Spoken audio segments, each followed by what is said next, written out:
So this happened a few years ago, back in December of 2022. I was going through a really rough patch at work, just total burnout, and I decided I needed to get away from the city for a few days. I found this really isolated cabin on Airbnb up in northern Vermont. It had great reviews, mostly talking about how quiet and secluded it was, which was exactly what I was looking for. I got there around 4 p.m. on a Friday. It was already starting to get dark and the temperature was dropping fast. The cabin was nice, definitely rustic, but it had this huge deck that wrapped around the back, overlooking a dense line of pine trees. The host had messaged me saying there was plenty of firewood stacked against the side of the house. So I made a fire, opened a beer, and just tried to relax. The first night was uneventful, aside from the wind howling. But the second day is when things got weird. Around noon on Saturday, a heavy snowstorm rolled in. I'm talking whiteout conditions. I decided to head out to the woodpile to grab enough logs to last the night, so I wouldn't have to go back out in the freezing cold later. When I got to the side of the house, I froze. There was fresh snow on the ground, maybe 3 inches that had fallen in the last hour. And right there, leading away from the woodpile and disappearing around the back corner of the cabin, was a set of boot prints. My stomach dropped. I knew for a fact I hadn't been back there. I tried to rationalize it. Maybe it was the owner checking the propane tank, but there was no car in the driveway, and I hadn't heard an engine. I followed the tracks cautiously to the back of the house. They stopped abruptly, right underneath the large back deck. I peered under the slats of the deck, but it was pitch black down there. I called out, "Hello?" Nothing but the wind. I convinced myself it was probably a hunter cutting through the property who stopped to tie his shoe or something. I grabbed the wood, went inside, and deadbolted the front door. I checked the back sliding glass door 3 times to make sure the latch was engaged. Night fell, and the storm got violent.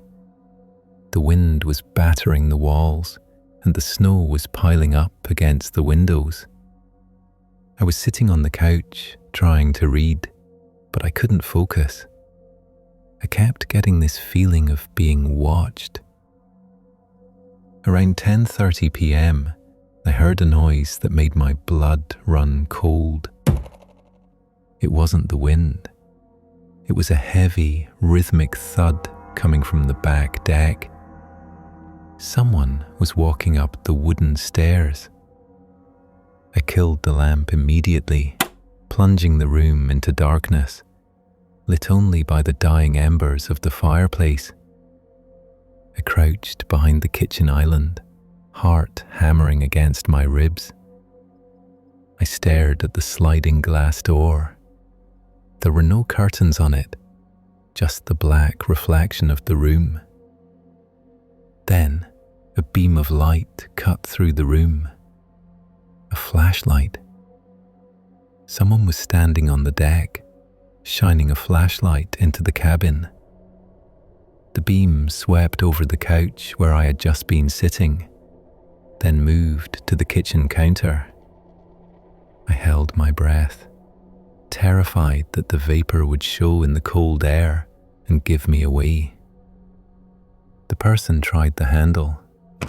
The latch rattled, but it held. I thought that would be it. I thought they would leave. But then I heard a sound that I'll never forget. It was the sound of metal scraping against metal. They were trying to lift the sliding door off its tracks. I didn't wait. I grabbed my car keys off the counter, and crawled on my hands and knees toward the front door. As I reached for the deadbolt, I heard the back door slide open with a rush of cold air and wind. They were inside. I threw the deadbolt, ricked the front door open, and sprinted into the snow. I didn't even have my jacket on. I scrambled into my car, locked the doors, and fumbled with the ignition. As the headlights flared on, they illuminated the front porch. Standing in the open doorway of the cabin was a man. He looked rough. He was wearing layers of dirty flannel and mismatched gloves. But the scary part was that he wasn't chasing me. He just stood there, watching me, holding a crowbar in his right hand. He raised it slightly, almost like a wave goodbye. I peeled out of there, sliding all over the icy road until I hit the main highway. I called the police from a gas station 20 minutes away. When the cops went out there, the guy was gone. I don't go to isolated cabins anymore. If I can't see my neighbors, I'm not staying there. This happened last summer, around July. Me and my girlfriend Sarah had a wedding to go to in this suburb just outside of Chicago. We didn't want to pay hotel prices, so we found this Airbnb in a really nice, quiet neighborhood. You know the type: big green lawns, 2-car garages, totally dead silent at night. It honestly felt like the safest place in the world. The listing had super high ratings, and the host, a guy named David, was really responsive over text. We got in late Friday night.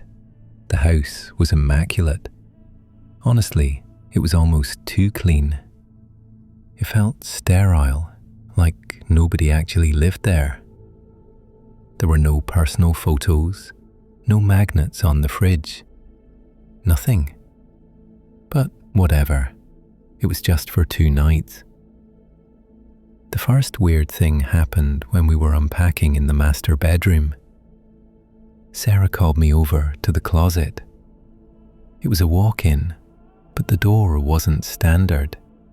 It was solid wood, heavy, and it had a deadbolt on it.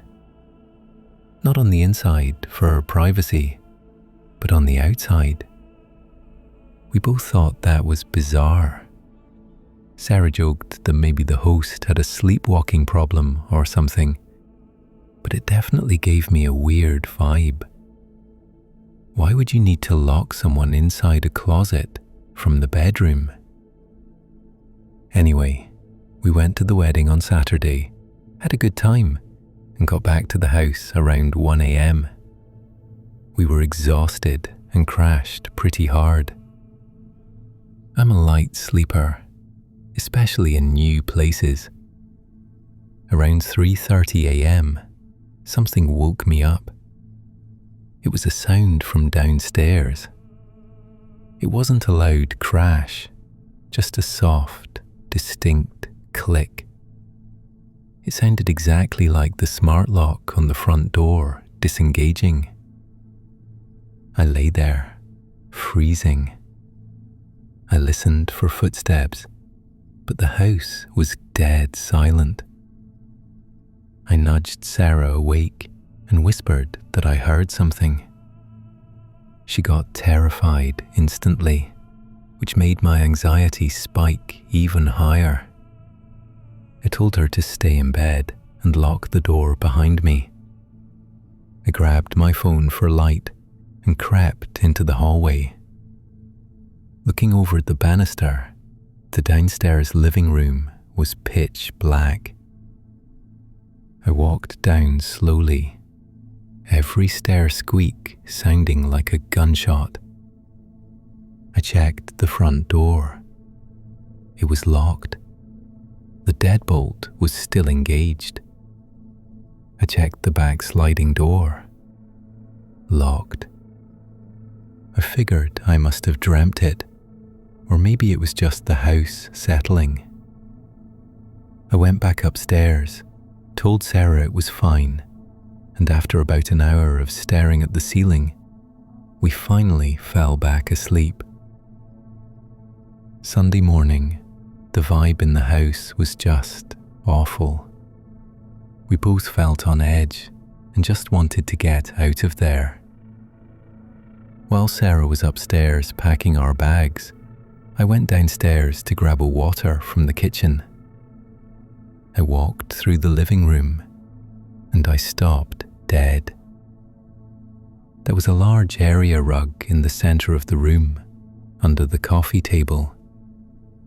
It was rumpled up on one side, pushed back about a foot. Underneath where the rug should have been, there was a floor vent. The metal grate cover for the vent was unscrewed and leaning against the wall next to the hole. I walked over and looked down into it. It wasn't a normal air duct. It was way too big. It opened up into a crawl space underneath the house. My heart was pounding so hard I could feel it in my throat. I knelt down to get a closer look, and that's when I saw it. Lying just inside the lip of the vent opening, on the dirt floor of the crawl space, was Sarah's bracelet. The one she had taken off last night and left on the kitchen island before we went to bed. That meant someone had come up out of that hole, walked into the kitchen while we were sleeping, taken her bracelet, and gone back down. I didn't make a sound. I bolted upstairs, grabbed Sarah by the arm, and said, "We are leaving right now. Don't grab the rest of your stuff, just purse and keys. Go." She saw the look on my face and didn't argue.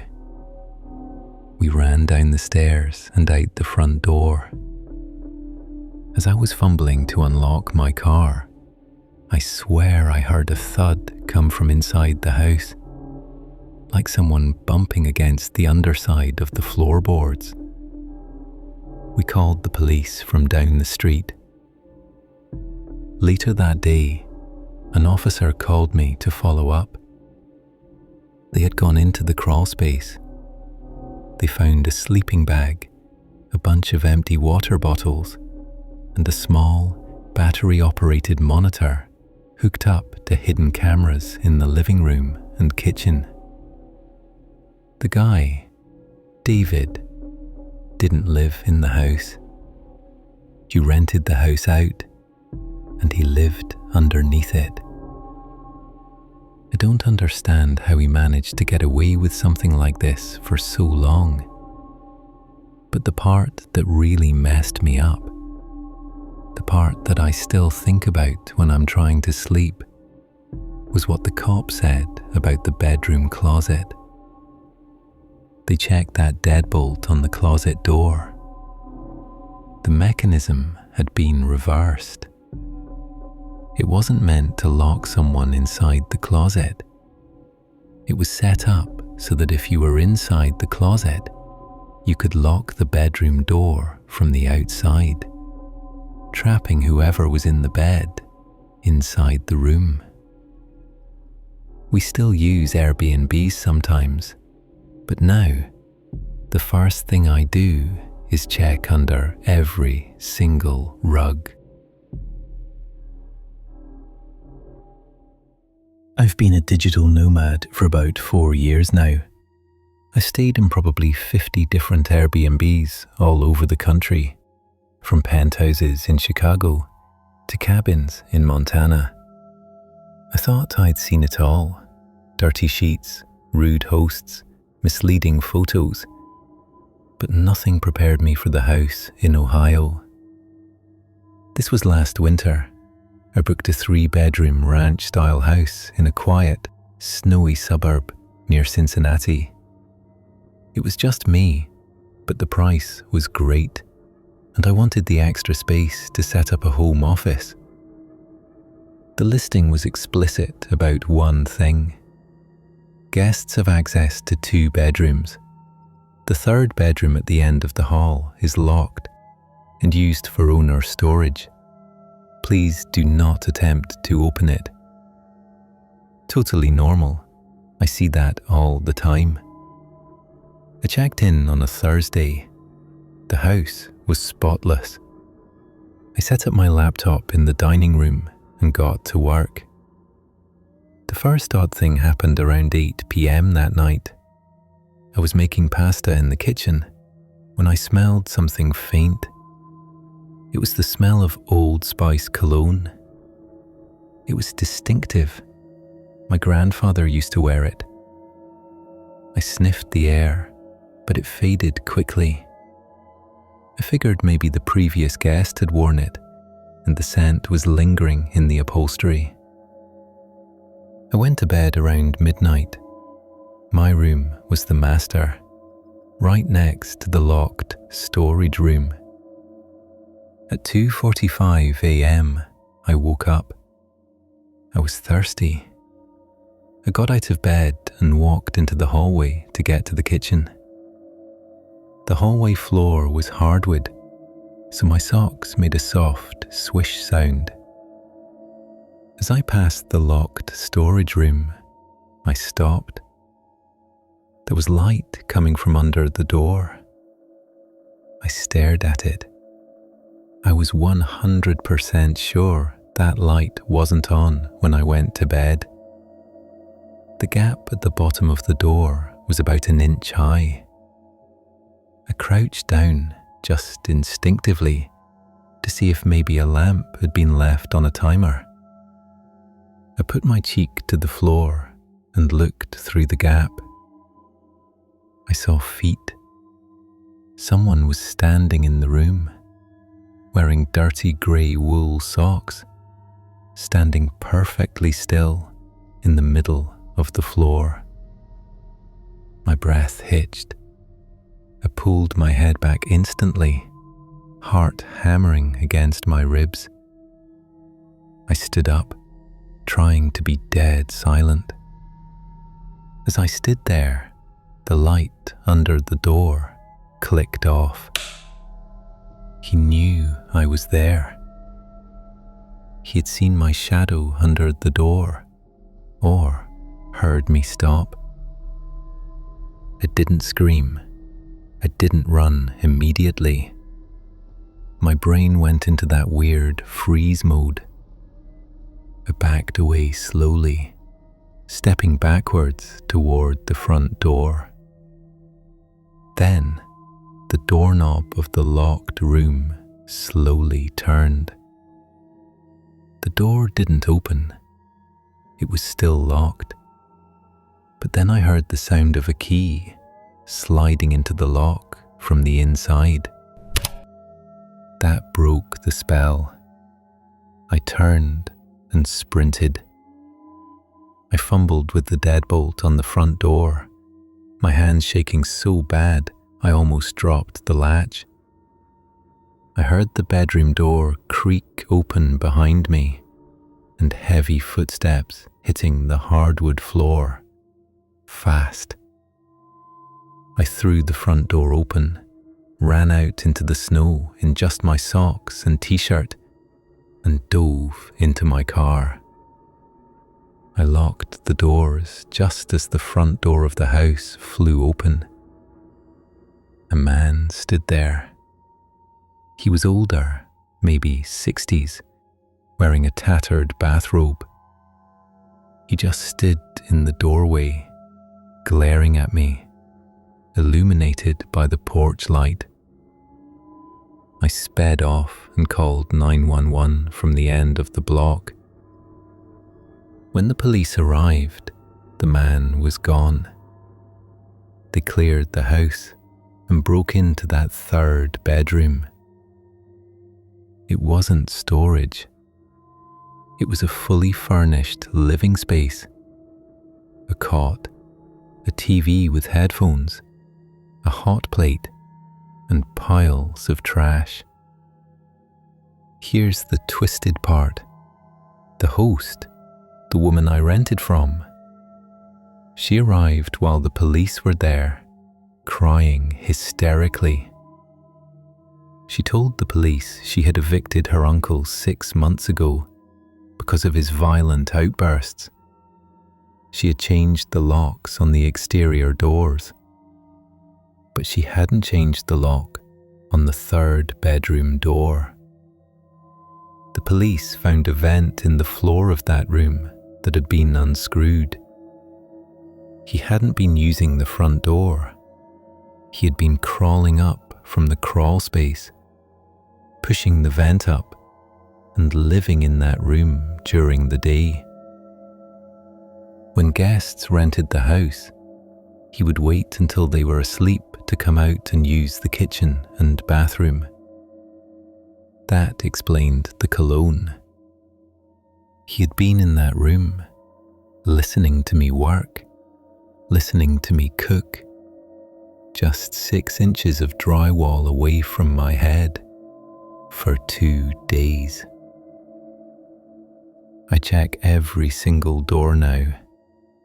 If a room is locked, I don't stay.